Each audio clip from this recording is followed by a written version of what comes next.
Boa noite, me chamo Bruna, eu sou trabalhadora do Centro Espírita Fraternal Teresa d'Ávila. Estamos aqui hoje para mais um Evangelho com Jesus, mais um encontro com o Evangelho de Jesus. Mas antes do estudo, vamos à nossa prece. Senhor Deus, Mestre querido Jesus, Maria de Nazaré, espiritualidade amiga, agradecidos por esse momento de estudo em que podemos refletir sobre o Evangelho do nosso amado Mestre Jesus. Esteja conosco, nos ajudando no entendimento melhor do estudo. Que assim seja, graças a Deus. O capítulo que vamos estudar é o 21 do Evangelho segundo o Espiritismo. Haverá falsos cristos e falsos profetas. É o item 9, Caracteres do Verdadeiro Profeta, uma mensagem do Espírito Erasto, em 1862. Ele começa uma recomendação útil, dizendo assim: desconfiai dos falsos profetas, principalmente nos momentos de transição em que se elabora a transformação da humanidade, porque uma multidão de ambiciosos e de intrigantes se intitulam reformadores e messias. E nós estamos passando por um momento de transição, justamente a transição planetária, justamente essa transformação da humanidade em que passaremos de um mundo de provas e expiações para um mundo de regeneração. A humanidade se transforma, evoluindo intelectualmente e moralmente. O planeta também evolui materialmente. E quando chegarmos no mundo de regeneração, o bem vai se sobrepor ao mal. No mundo de provas e expiações, o mal ainda é maioria. Existe também uma recomendação de Jesus acerca desse momento, um sermão profético, que está no Evangelho de Mateus, capítulo 24, versículo 11 e 12, que Jesus fazia um discurso sobre o futuro, onde ele dizia: muitos falsos profetas serão levantados e enganarão a muitos. E por se multiplicarem a iniquidade, o amor de muitos se esfriará. A recomendação de Jesus e do Espírito Erasto é para ficarmos mais atentos, precavidos em relação aos perigos desse momento, desse processo de transição, para que possamos vivenciar esse período de uma forma mais segura e equilibrada. No período de transição, é um período de crise, é um período turbulento.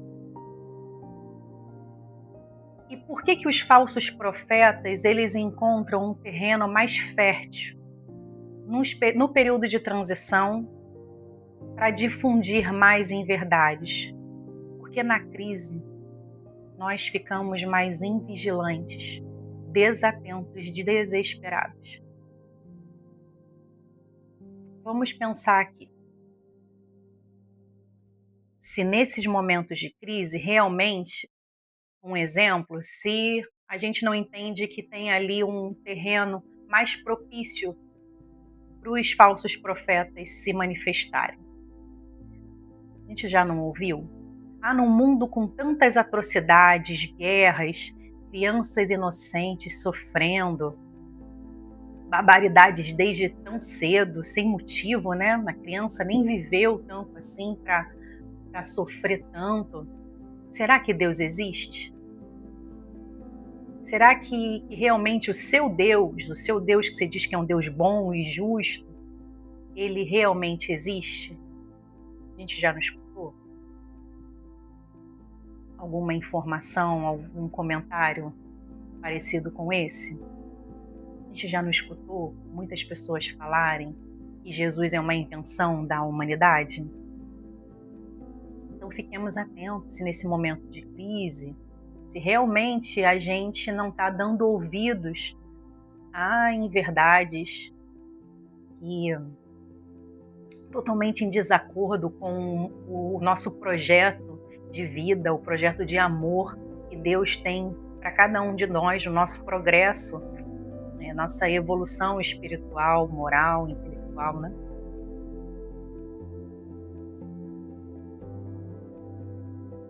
Então, nesse sermão profético de Jesus, interessante que Jesus ele faz um alerta dizendo que o amor de muitos se esfriará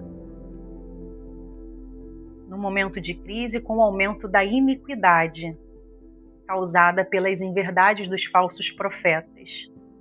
Por que o amor vai esfriar nesse momento de muitos corações? Na crise, no caos, a insegurança gerada por tantas inverdades, as pessoas se isolam, favorecendo o egoísmo, dando pouco espaço para a vivência plena do amor e da caridade. Vamos pensar aqui também nisso. Quantas barbaridades, quantas atrocidades a humanidade já não realizou por conta do medo, com a justificativa do medo? As guerras não têm origem no medo? Medo de invadir o seu território, medo de perder a supremacia econômica numa determinada rota comercial tão lucrativa. Não é essa a história da humanidade? Vamos a um outro exemplo aqui. Vamos supor que o arroz, a gente ouve uma notícia que vai faltar arroz no supermercado. A safra não foi muito boa, choveu pouco. E muitos de nós não faz. Não vai ao supermercado e compra um monte de arroz, faz estoque de arroz.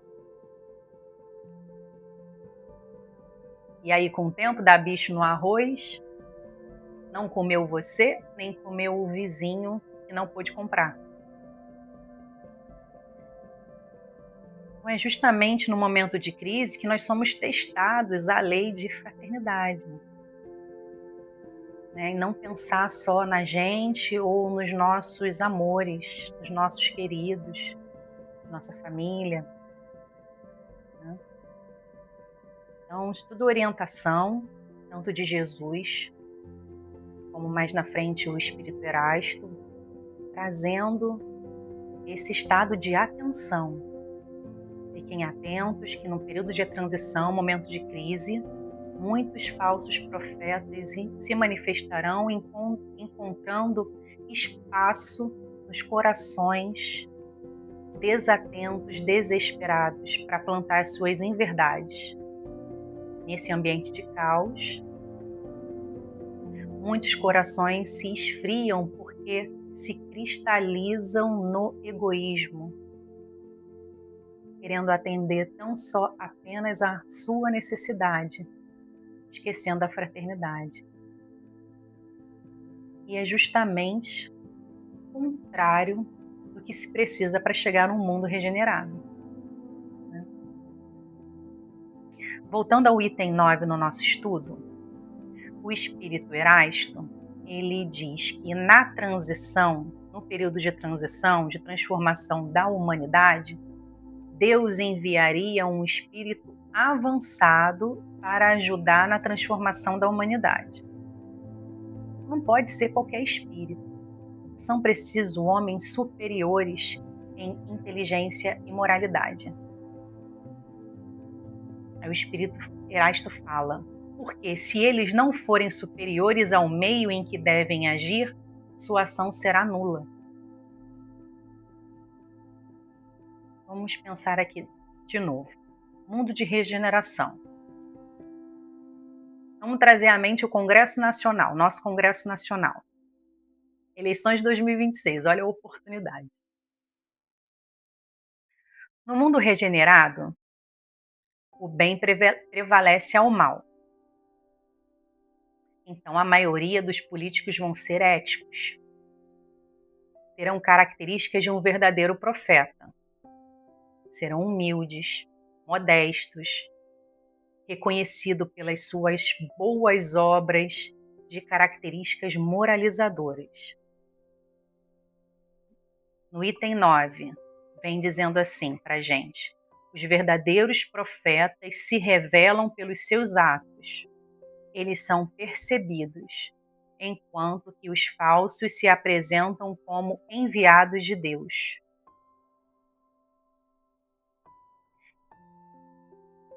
O verdadeiro profeta, ele conversa pouco, ele tem menos discurso e mais ação no bem. Não estão nem preocupados com o reconhecimento, é o foco na obra, na missão em si, né? Voltando ao Congresso Nacional, é isso que acontece com a maioria dos que nos representam lá? Não, não é. E é por isso que é preciso, nesse momento, de um espírito mais avançado do que o meio. Precisa ter força, coragem para desagradar quem é favorecido pelas más condutas. O verdadeiro profeta, ele é bom, ele não é bonzinho, é bom. Não tem medo de perder o poder, o status, o apoio, o cargo. Ele age pelo bem, é o bem pelo bem, sem nenhum interesse por trás, a não ser a sua obra em concordância com a lei divina de progresso de todos. O verdadeiro profeta, ele está desidentificado com o cargo em si. Nesse âmbito da política, por exemplo, né, que a gente levantou aqui. Ele sabe que, em essência, ele é muito mais do que o político, por exemplo. E à medida que ele vai se desidentificando do ego, ele vai se aproximando da essência divina que há em nós. E aí é nessa hora, quanto mais interiorizado, quando menos vulnerável a essas questões exteriores, mais teremos lucidez para justamente diferenciar o falso profeta do verdadeiro.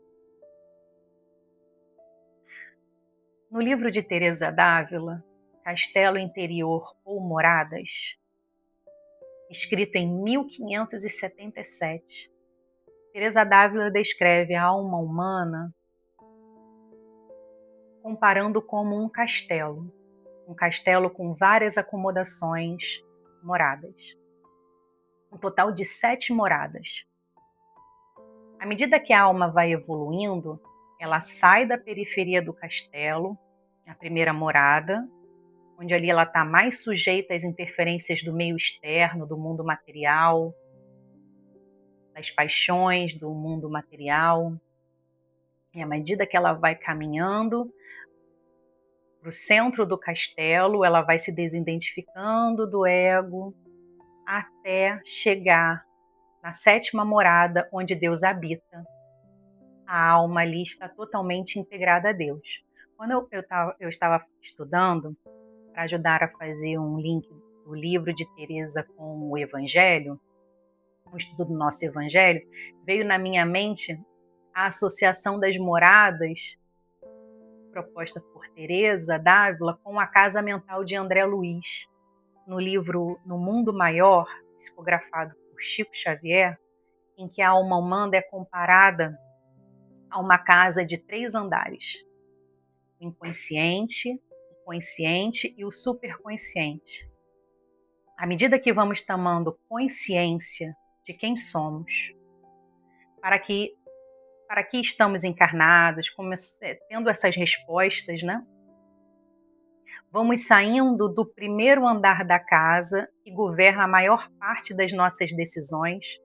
Sim, o inconsciente ainda governa a maior parte das nossas decisões. Agimos muito por instinto, agimos muito baseado em experiências anteriores, né? Até chegar no superconsciente, esse andar superior da casa mental, onde a alma ganha lucidez, domínio próprio e se aproxima da divindade.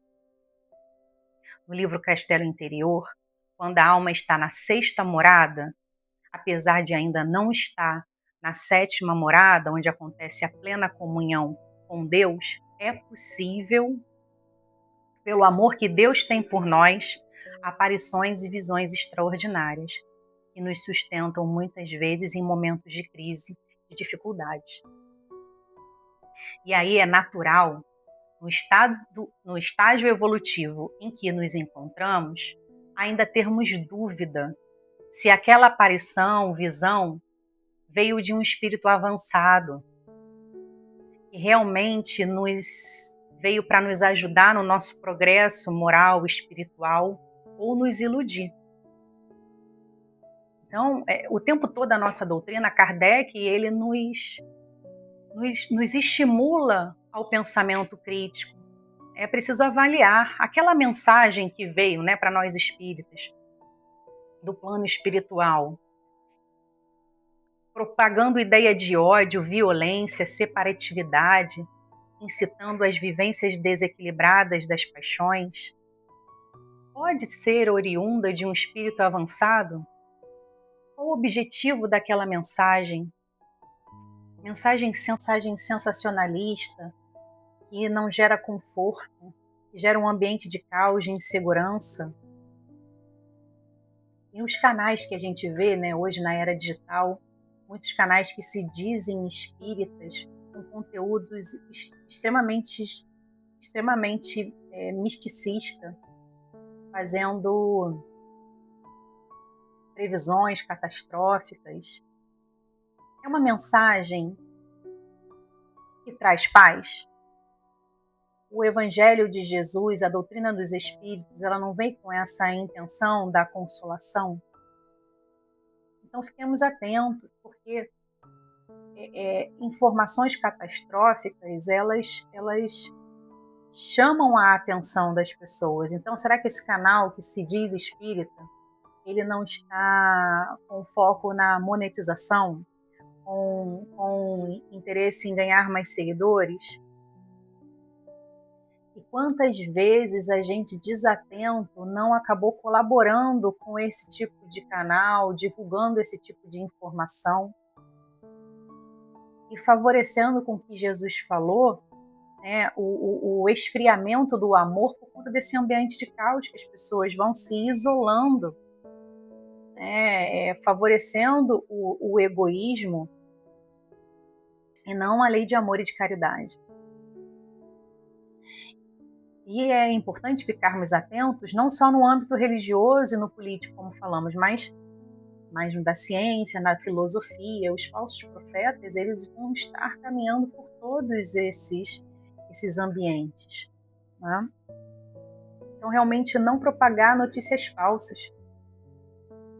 Aquela fofoca aparentemente ingênua que está ridicularizando ou diminuindo alguém, para que fomentar isso, seguir com essa informação, né? Antes de passarmos notícias, qualquer notícia adiante, Sócrates, ele já recomendou que analisássemos a notícia, a informação, fazendo 3 perguntas. É verdadeira? É boa? É útil? Se a resposta não for positiva nas 3 perguntas, silencia e não passe adiante. E na era digital, o compartilhamento, ele se multiplicou. A notícia falsa, ela não está mais ali restrita ao círculo da vizinhança, do ambiente de trabalho. Ele realmente ganha uma proporção muito maior, então realmente precisamos ficar atentos.